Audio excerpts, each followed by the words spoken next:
Hey folks, this year, as we have in several years past, we are providing a Typescript starter repo for the project Advent of Code. Now, we don't run Advent of Code, but every year we have been creating a workspace so that we as developers can easily use TypeScript without having to worry about setting up all the tools like ESLint or TSX or tsconfig, any of those configurations. We give you a starter where you don't have to deal with those. You just have to solve the problem. And this is actually what we think is great about NX in general, is it gives you a way of solving your problem, which is usually shipping your product without having to worry about things like all the same tools we were looking at with setting up Advent of Code, but also things like CI/CD, expanding your workspace as it goes on, things of that nature, which is why it's one of the things we always look forward to every year as a way of showcasing some of the new stuff that NX can do. And this year, we've got some cool new enhancements based on previous years. But in this video, we won't worry about previous years. We're just going to show you how you use this year's starter repo, and we'll demonstrate that with some of last year's puzzle. Let's go ahead and take a look at the starter repo. To run it, I'm going to open up a terminal, and here we'll run the command npx create-ts-aoc-starter, and we'll just do @latest here to make sure we get the latest version. And we'll call this one for video. This will go ahead and install everything for us, set up everything for us.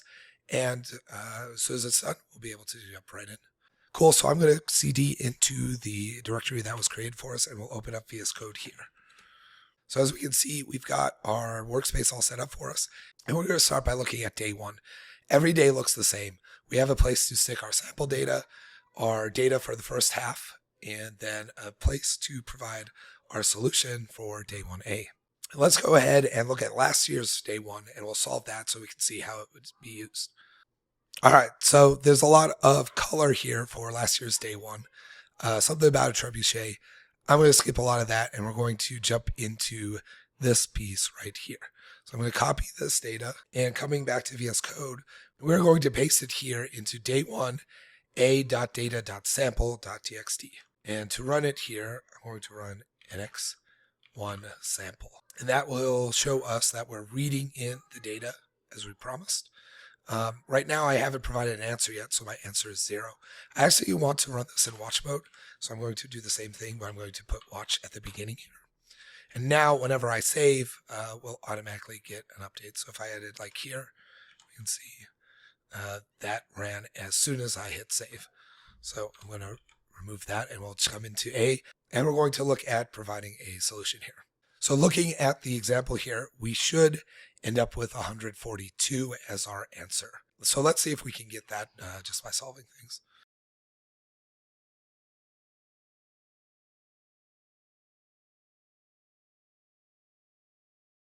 All right, so I have my solution here where for each side of the data, we're going to process that line, log it out, and add it to the sum.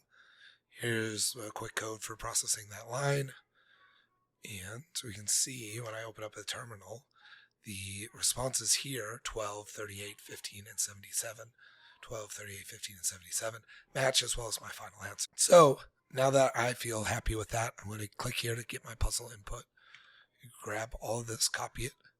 We're going to paste it here into the file a.data.txt. Now we can cancel out of the watch, and we're just going to run nx1. And this will give us our answer. Let's copy that, and we'll paste it here and submit it. That's it. Let's go on to part 2. So usually when we get to part 2, it usually builds on top of, what they asked in part 1. And so here it's changed the problem a little bit so that anything that includes a spelled out single digit number also counts. So since we were given a new set of sample data here, let's go ahead and copy this, copy it, and we'll put it here into part B, sample data, paste it in. We're going to go ahead and start over the problem in B.